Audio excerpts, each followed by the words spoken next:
কোনেও নিবিচাৰে ৰক্তাক্ত ইতিহাসৰ পুনৰাবৃত্তি ভয় শংকা লৈ ৰাইজে এতিয়া নিজকে স্বাধীন বুলি ক'বলৈও কিছু ক্ষেত্ৰত সংকোচ কৰা হৈছে তথাপি আলফাৰ নুফুটা বোমাৰ বিস্ফোৰণ কিন্তু ভালকৈ হ'ল ভাবি চাওক এটা দুটা তিনটা বা পাঁচটা স্থানত নহয় একেলগে 25টা স্থানত তাৰে 19টা স্থান স্পষ্টকৈ উল্লেখ কৰিলে আলফা স্বাধীনতে আৰু তাৰে 9টা স্থানীয় সদাব্যস্ত ৰাজ্য প্ৰশাসনৰ হৃদপিণ্ডস্বৰূপ গুৱাহাটীতেই বোমা এটাও নুফুটিল যদিও উন্মোচিত কৰিলে বহুকেইটা দিশ আৰক্ষীৰ নিৰাপত্তা ব্যৱস্থা থকা বহু বৃহৎ সুৰুঙাৰ দিশটো উন্মোচিত হোৱাৰ বিপৰীতে আলফাৰ নিজৰ শক্তি পুনৰ এবাৰ যেন প্ৰতিপন্ন বা জাহিৰ কৰি দেখুৱাই দিলে পেৰেড সামৰি হয়তো একাংশ আৰক্ষীয়ে জিৰণি লৈছিলহে অলপ সময়ৰ কাৰণে কিছুমান হয়তো পেৰেড গ্ৰাউণ্ডতেই কৰ্তব্যৰত আছিল তেনেতে আহিল আলফাৰ সেই বিশেষ মেলটো চাৰিওফালে লাগি গ'ল হুৱা দুৱা ব্যস্ততা বৃদ্ধি পালে আৰক্ষীৰ আলফাই নিৰ্দিষ্ট কৰি দিয়া স্থানসমূহত বোমা উদ্ধাৰৰ অভিযানত নামি পৰিল আৰক্ষী কিছুমান ঠাইত বোমা পালে কিছুমান স্থানত নাপালে বাৰু বহুকেইটা দিশ আছে পাছলৈ আলোচনা কৰিম অলপ দীঘলীয়া হ'ব ভিডিঅ'টো তথাপি শেষলৈকে চাব বহুত গুৰুত্বপূৰ্ণ কথা আছে প্ৰথমতে আলফাই নিৰ্দিষ্ট কৰি দিয়া স্থানসমূহ আপোনালোকৰ স্ক্ৰীনত কিছুমান স্থানৰ ফুটেজ আমাৰ হাতত আহি পৰিছে যদিও কিছুমান স্থানৰ ফুটেজ দেখুৱাব পৰা নগ'ল বা আমি সংগ্ৰহ কৰিব নোৱাৰিলোঁ এক নম্বৰতে শিৱসাগৰৰ দ্বিতীয় অফিচত পৰি থকা পুৰণি গাড়ী এখনত শিৱসাগৰৰ বিজি ৰোডৰ ONGC 5 নং গেট পাৰ হৈ পথৰ কাষত পৰি থকা পুৰণি এম্বুলেন্সখনত লাকুৱা তিনিআলিত থানাৰ সমীপত অসম ৰাজ্যিক পৰিবহণ নিগম ডিব্ৰুগড়ৰ পুৰণা বাছ এখনত থোৱা হৈছে অসম ৰাজ্যিক পৰিবহণ নিগম লখিমপুৰৰ পুৰণা বাছ এখনত থোৱা হৈছে লখিমপুৰ আৰক্ষী অধীক্ষকৰ কাষৰ পেৰেড গ্ৰাউণ্ডত টিম ফাইল থকা NSPCৰ পুৰণা গাড়ীখনত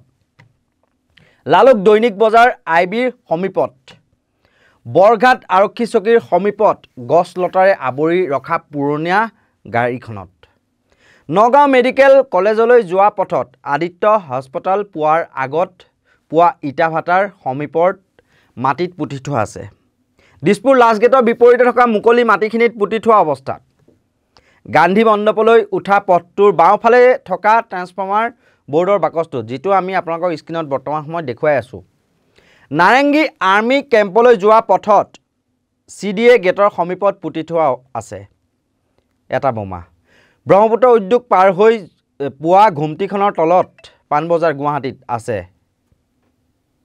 জোৰাবাদ উৰণীয়া সেতুৰ সমীপত আছে এটা বোমা ভেটাপাৰা মালিগাঁও ৰাজগড় আৰু নলবাৰী পুৰণা মেডিকেললৈ সোমোৱা পথটোৰ কাষত থকা পুৰণা এখন এম্বুলেন্সৰ ভিতৰত ৰঙিয়া তামুলপুৰ ৰোডৰ SBI ৱেলকাম বোৰ্ডখন পাৰ হৈ পোৱা প্ৰথমখন দোকানৰ কাষৰ খালী ঠাইখিনিত মানে গুৰেশ্বৰ আৰু পানীতোলাৰ লগতে তিনিচুকীয়াৰ দুটা স্থান ডিব্ৰুগড়ৰ এটা স্থান গোলাঘাট সৰুপথাৰ দুটা স্থানৰ সঠিক স্থান নিৰূপণ কৰিব পৰা নগ'ল বুলি বিজ্ঞপ্তিটোত উল্লেখ আছে কিন্তু ভাগ্য ভাল এটাও বোমা নুফুটিল কাৰিকৰী বিজুতিৰ বাবে ফুটাব নোৱাৰিলে বুলি প্ৰেছ বিজ্ঞপ্তিত আলফাই উল্লেখ কৰিলে বা ৰাইজৰ বিপদ অমংগল একোৱেই নহ'ল অসম আৰক্ষীৰ নিৰাপত্তা বা সুৰক্ষাৰ যিটো দিশ সেইটো পৰীক্ষা কৰি চালে নেকি আলফা স্বাধীনে মানে যদিহে আলফাই ইচ্ছা কৰিলেহেঁতেন এই বোমাসমূহ বিস্ফোৰণ কৰিব পাৰিলেহেঁতেন স্মাৰ্ট আৰক্ষীৰ স্মাৰ্টনেছ উদঙাই আৰক্ষীৰ চকুত ধূলি দি 19টাকৈ স্থানত বোমা সংস্থাপন কৰি গুচি গ'ল আলফা স্বাধীনে মানে সাধাৰণ মানুহৰ পোছাকতে ৰাজ্যৰ বিভিন্ন প্ৰান্তত আলফাৰ সদস্যই টহল দি ফুৰিছে অথচ কিছুদিন পূৰ্বে আলফাৰ লিংকমেন আলফাৰে সম্পৰ্ক স্থাপন কৰা বুলি মিছা অভিযোগ তুলি আলফাৰ নামত কেৱল সন্দেহৰ ভিত্তিত বৰহুলাৰ জয়ন্ত বৰা শদিয়াৰ দীপজ্যোতি নেওগ বিশ্বজিৎ বুঢ়াগোহাঁই বাইহাটাৰ প্ৰাঞ্জল দাসক এনকাউণ্টাৰ কৰা হ'ল আৰক্ষীৰ গুলীত গুলীবিদ্ধ শিৱসাগৰৰ বিক্ৰমপুৰ চাৰিআলিৰ পল্লৱজ্যোতি গগৈ আৰক্ষীৰ অত্যাচাৰ সহিব নোৱাৰি চৰমপন্থা বাছি লোৱা যোৰহাটৰ দীপাংকৰ গগৈ দেখোন নামেই নাছিল NIAৰ চাৰ্জশ্বিটত কিন্তু সঁচা অৰ্থত 25টাকৈ স্থানত বোমা সংস্থাপন কৰি অসমবাসীয়ে দুৰ্বল বুলি ভবা আলফাই নিজৰ শক্তি প্ৰদৰ্শন কৰিলে বা অস্তিত্ব জাহিৰ কৰিলে ইয়াৰ অৰ্থ এইখন অসমত এতিয়াও বোমা বিস্ফোৰণেৰে নিৰীহৰ তেজৰে ফাকু খেলা পৰিৱেশ একেবাৰে আঁতৰা নাই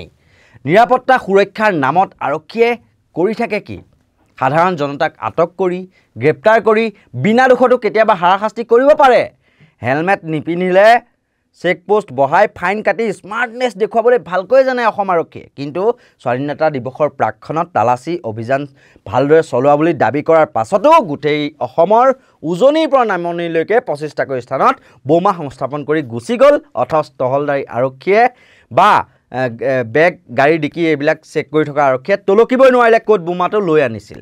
সুৰুঙা মানে ভালদৰেই ৰৈ গ'ল আৰক্ষীৰ নিৰাপত্তা ব্যৱস্থাত। প্ৰতিক্ৰিয়া প্ৰকাশ কৰিছে তৃণমূল কংগ্ৰেছৰ সভাপতি ৰিপুণ বৰাই। হিমন্ত বিশ্ব শৰ্মাৰ ডাংকুপ ফুটুকাৰ ফেনত পৰিণত হ'ল। আৰক্ষীৰ পহৰাৰ মাজতে কিদৰে সম্ভৱ আলফাৰ বোমা সংস্থাপন? আজি সম্পূৰ্ণ ব্যৰ্থ হৈছে মুখ্যমন্ত্ৰীৰ নেতৃত্বাধীন গৃহ বিভাগ। আলফাৰ বোমাতংকৰ সন্দৰ্ভত চৰকাৰৰ কঠোৰ সমালোচনা অসম তৃণমূল কংগ্ৰেছৰ সভাপতি ৰিপুণ বৰাৰ। আমাৰ তাত মন্তব্য আছে, আমি এই মুহূৰ্তত শুনাই লৈছোঁ। এইটো সঁচাকৈয়ে অতি ভয়ংকৰ কথা। আমাৰ প্ৰশ্ন হ'ল যে মুখ্যমন্ত্ৰী ডক্টৰ হিমন্ত বিশ্ব শৰ্মাই, অমিত শ্বাহ গৃহমন্ত্ৰী ডাঙৰীয়াই সদায় অসমত শান্তি বিৰাজ কৰিছে বুলি যি তেখেতসকলে ডাংকুপ মাৰি আছিল, সেইটো এটা ফুটুকাৰ ফেনত আজি পৰিণত হৈছে। স্বাধীনতা দিৱসৰ সময়ত প্ৰায় এসপ্তাহৰ আগৰ পৰা গোটেই অসমত যি নিষিদ্ধ পহৰা কৰা হৈছিলে, যি যুদ্ধ সদৃশ পৰিস্থিতি কৰিছিলে, তাৰ মাজত বোমাসমূহ কেনেকৈ সংস্থাপিত কৰিবলৈ পালে, পুলিচ বাহিনীয়ে কি কৰিছিল, ইয়াৰ পৰা এইটো স্পষ্ট হৈছে যে অসমত পুলিচ বাহিনী সম্পূৰ্ণৰূপে ব্যৰ্থ হৈছে। আৰু হিমন্ত বিশ্ব শৰ্মা মুখ্যমন্ত্ৰী, তেওঁ গৃহমন্ত্ৰী হিচাপে ইয়াৰ দায়িত্ব স্বীকাৰ কৰিব লাগে। যিহেতু বোমাসমূহ বিস্ফোৰিত নহ'ল, যদি বিস্ফোৰিত হোৱা হ'লে আজি অসমৰ অৱস্থা কি হ'লহেঁতেন। সেয়েহে আমি অসম তৃণমূল কংগ্ৰেছে আজি দাবী কৰিছোঁ যে মুখ্যমন্ত্ৰীয়ে অতি শীঘ্ৰে এইটোৰ ওপৰত এটা স্পষ্টীকৰণ দি সমগ্ৰ অসমবাসী ৰাইজক প্ৰকৃত ঘটনা বুজাব লাগে আৰু আইন শৃংখলা ব্যৱস্থা অতি কটকটীয়া কৰিব লাগে। আৰু কোন দুষ্কৃতিকাৰীয়ে এনে বোমা প্ৰতিষ্ঠা কৰিছিল সেইসকলক কৰায়ত্ব কৰি তাৰ ব্যৱস্থা ল'ব লাগে, তাৰ কাৰণে আমি দাবী জনাইছোঁ। কথাৰে পানী নসৰকা মুখ্যমন্ত্ৰীয়েও প্ৰতিক্ৰিয়া প্ৰকাশ কৰিছে।